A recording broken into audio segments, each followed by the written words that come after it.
Olá, nós estamos começando a nossa quarta aula. Vamos tratar hoje da capitalização mista, tá? E vamos começar com um exemplo. Exemplo 1. Um capital no valor de 1.000 foi emprestado à taxa de 10% ao mês. Observe que esse capital, esse valor presente de 1.000, essa taxa de 10% ao mês, nós já trabalhamos em exemplos anteriores, tanto na capitalização simples quanto na capitalização composta. Fizemos mês a mês cada um deles, né, para apurar o valor do juro e do montante, tá? Então, nós vimos o seguinte, que se n igual a 1, o juro simples constante mensal, que é 10% de 1.000, 10% de 1.000, que é 100, coincide com o juro composto do primeiro mês, que é 10% de 1.000, porque é calculado sobre o valor presente no primeiro período da taxa. Então, o valor futuro, tanto na simples quanto na composta, é igual a 1.100, ok?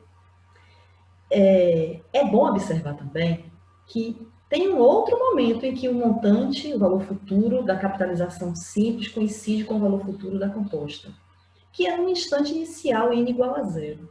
No instante zero, o capital não teve nenhum deslocamento, zero deslocamento.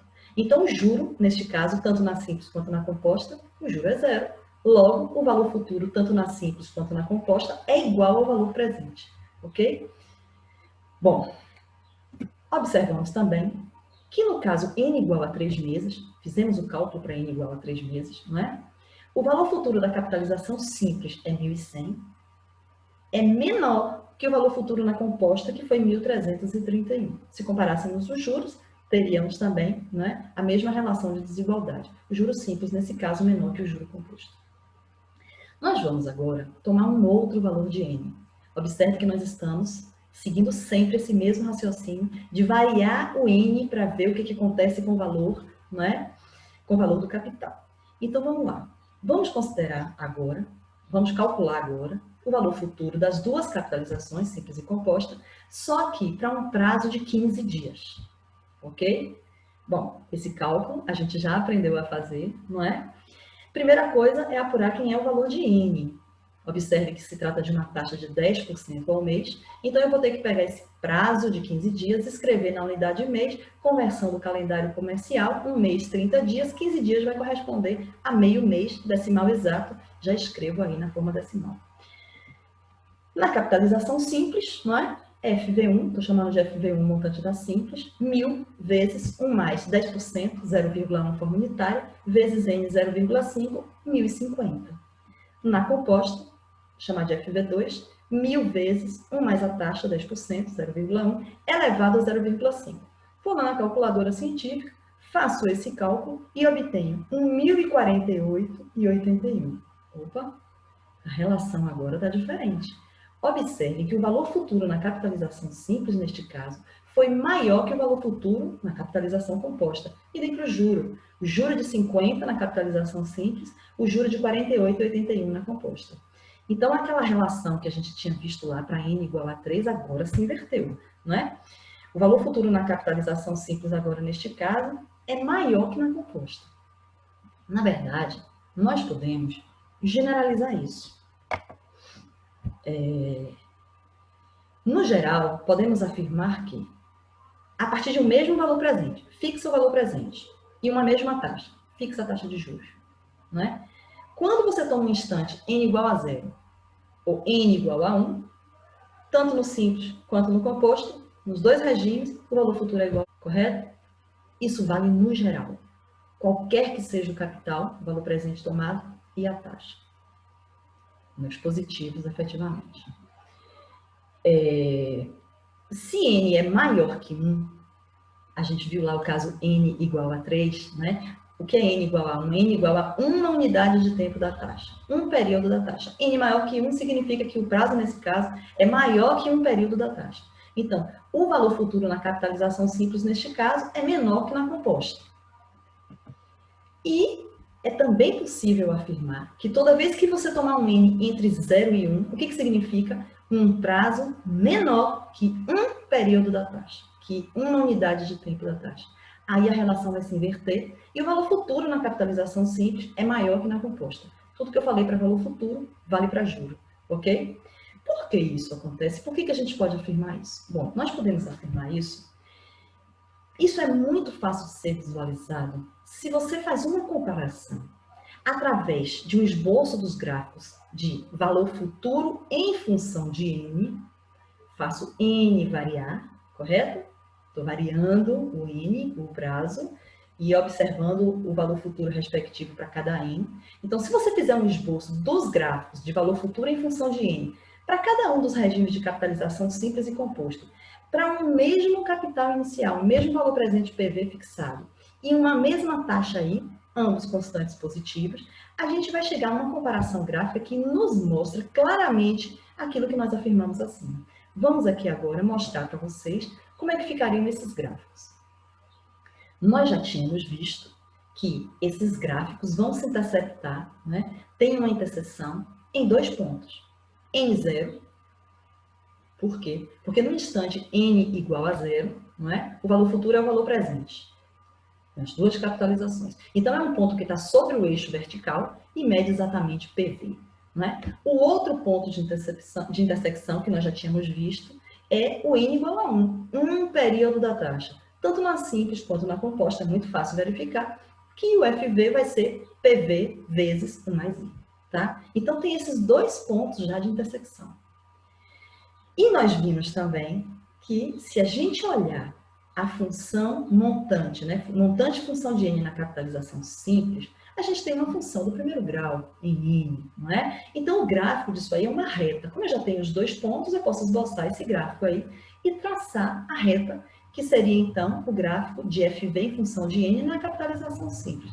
Só que nós vimos que no caso da capitalização composta, por causa daquele fator de acumulação de capital, que é 1 mais I elevado a N, a variável está no expoente, neste caso o gráfico é uma curva exponencial, crescente, porque a base dessa exponencial é 1 mais I, né? Que é um número maior que 1. A reta também crescente, porque o coeficiente angular da reta também é maior que 0, no caso.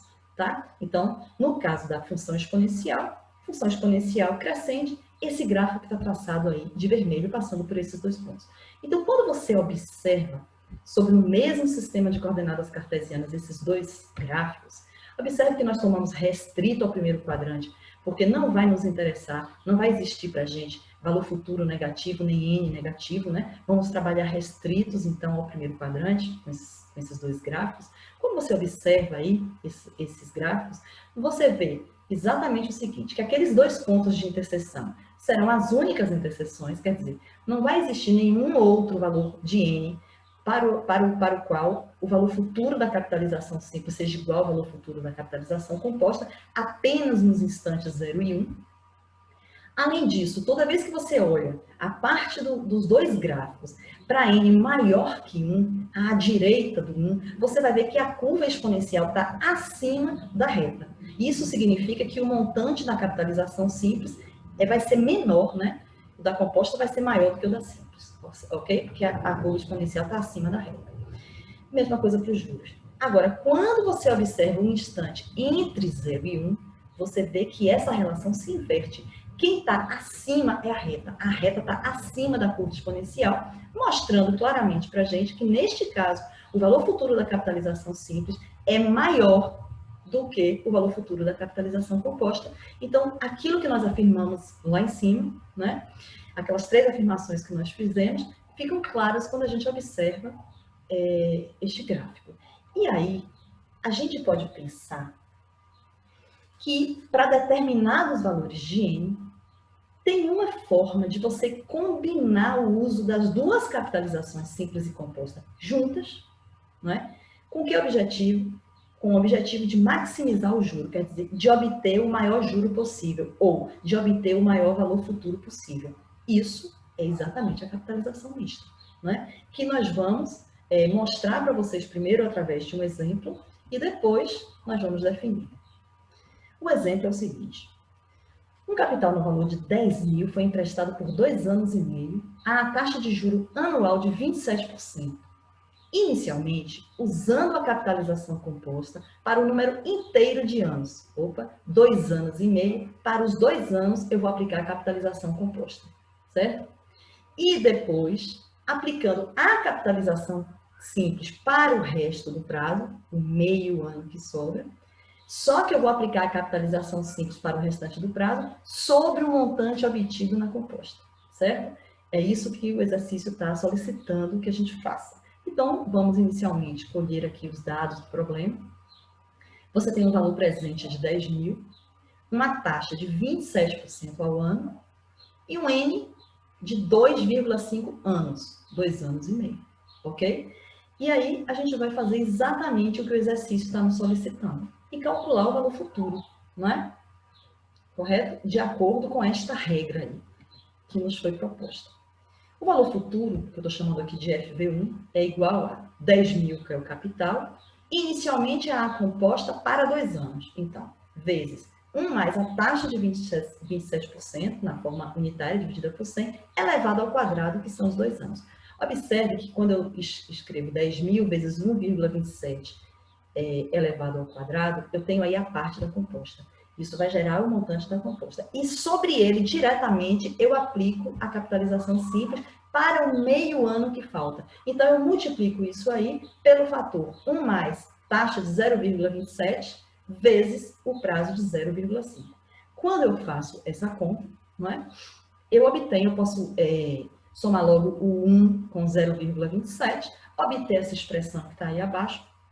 Posso inserir essa expressão na calculadora diretamente, com os parênteses, tudo direitinho, exatamente como está aí. Um cuidadozinho com esse parênteses, porque tem uma adição e uma multiplicação. Tem que fazer primeiro a multiplicação. Se você escreve na calculadora científica exatamente como está aí, ela já compreende e já faz exatamente na ordem que tem que ser feita. E aí você obtém o resultado de 18.306,42, tá?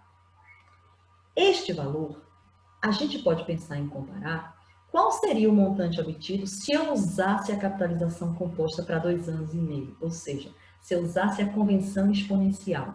Por que pensar em aplicar a convenção exponencial, a capitalização composta para comparar? Bom, como eu tenho um N maior que 1, seguramente o montante da composta já é maior do que o da simples, não é? Então, não faz muito sentido comparar com a simples, faz mais sentido aí, neste caso agora, comparar com a composta. E eu vou calcular o valor futuro, né, no caso da capitalização composta. A gente pega 10 mil e aplica diretamente, né, os 27% ao ano, por 2 anos e meio, e obtém um valor de 18.176,46, menor do que o que eu obtive anteriormente. Isso que eu mostrei no exemplo 1 é exatamente a forma como funciona a capitalização mista, que agora nós vamos definir, tá? Inicialmente, você tem o quê?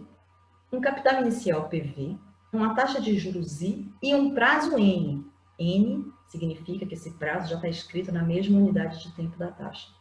Então, o que você tem que fazer inicialmente? Separar N em 2 partes. N vai ter que ser escrito como uma soma, que eu estou colocando aqui como N1 mais N2. O que eu estou chamando de N1? Exatamente a parte inteira de N. Então, N1 vai ser a parte inteira de N, e o que sobra, quando você tira a parte inteira, é algo que é um número localizado entre 0 e 1. E eu estou chamando isso de N2. N2 é maior ou igual a 0 e menor que 1. Tá certo? Então, dessa forma, eu posso definir a capitalização mista dizendo que ela consiste em aplicar a capitalização composta para o prazo N1, não é?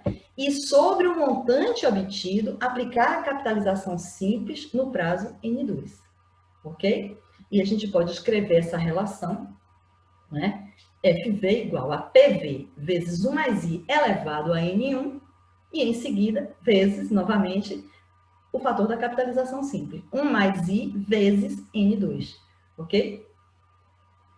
Esta relação define, então, a capitalização mista, tá?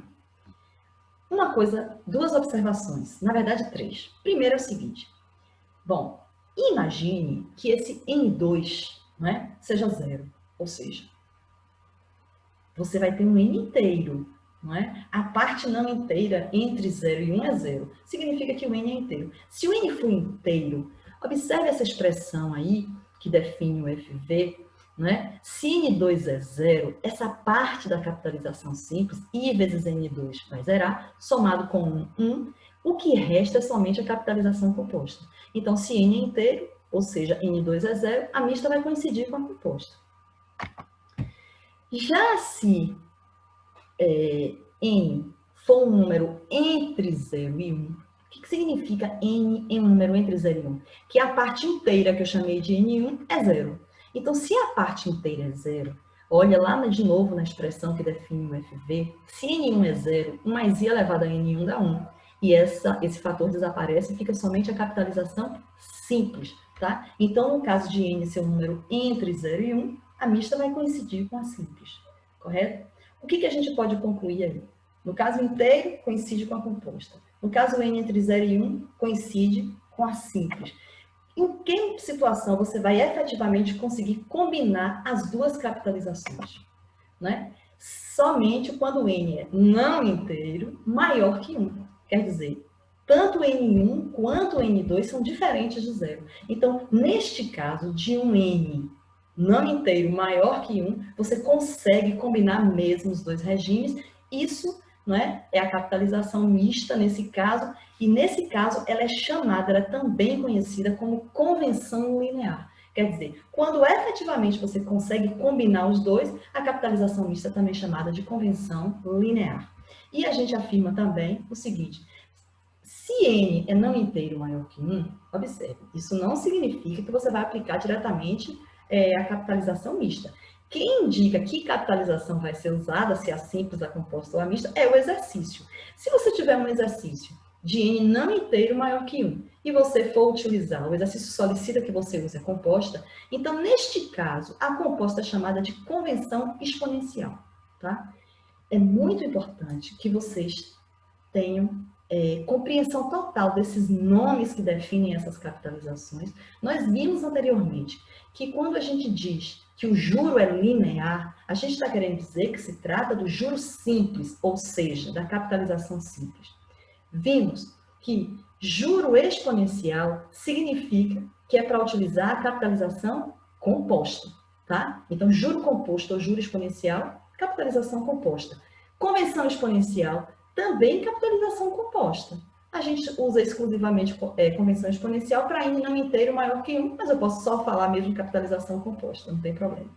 E convenção linear é que é a capitalização mista propriamente dita, em que você consegue combinar os dois regimes, tá? E aí agora nós vamos fazer mais um exemplo, o exemplo 2. Um empréstimo no valor de 3.000 foi contratado em 22 de dezembro de 2019, a taxa de juros de 4% ao mês, considerando a capitalização mista, e foi quitado em 12 de março de 2020. Bom, nós temos agora um problema em que o prazo é apresentado, não é? Como dia, mês, ano que começa a operação, dia, mês, ano que termina. Já vimos isso algumas vezes, que neste caso a gente tem que calcular o número exato de dias para obter o prazo, e a gente vai começar fazendo isso. Tínhamos visto que essa contagem exata de dias deve levar em conta os meses que são de 30, de 31. Se tiver fevereiro, olhar se é bissexto ou não. Por quê? Porque se for bissexto vão ser 29 dias, se não for bissexto, 28. Eu tinha lembrado a vocês que dentro de um ano, os únicos 2 meses seguidos de 31 são julho e agosto. É claro que na sequência de tempo corrido, não é? Você tem outra possibilidade de 2 meses seguidos de 31, que são dezembro e janeiro do ano seguinte, não é? Que é o que acontece aqui no caso do exemplo. Então, vamos lá. Dezembro de 2019, dezembro, mês de 31, o empréstimo foi contratado dia 22, completa um dia 23, quer dizer, eu começo a contar de 23, então o número total de dias de dezembro é 31 menos 22, que são 9 dias. Fevereiro é o mês completo, né? Desculpe, janeiro, depois de dezembro vem janeiro. Janeiro é o mês completo de 31. Fevereiro de 2020 é bissexto, 29 dias. E março vai até o dia 12 de março, então mais 12 dias. Somo isso aí e encontro então o prazo de 81 dias. E agora eu devo aplicar a capitalização mista, o que significa que eu vou ter que obter o valor de N1 e o valor de N2. Lembrando que eu tenho uma taxa de juros mensal. Então, eu preciso olhar esses 81 dias e ver quantos meses inteiros tem aí? Quer dizer, agora a conversão é comercial. Essa contagem foi exata, mas sempre que a gente tiver que converter para a unidade de tempo da taxa em mês, a gente vai usar a conversão segundo, né, a relação comercial de um mês, 30 dias. Então, os 81 dias tem quantos meses inteiros aí? 2. 60 dias, não é?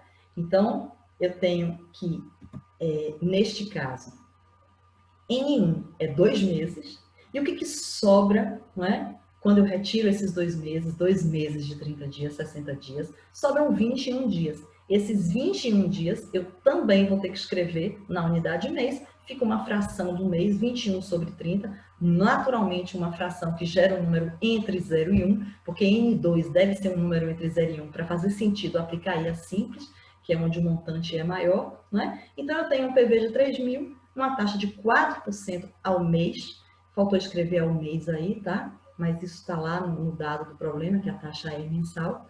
N1, 2 meses, e N2 igual a 21 dividido por 30 meses.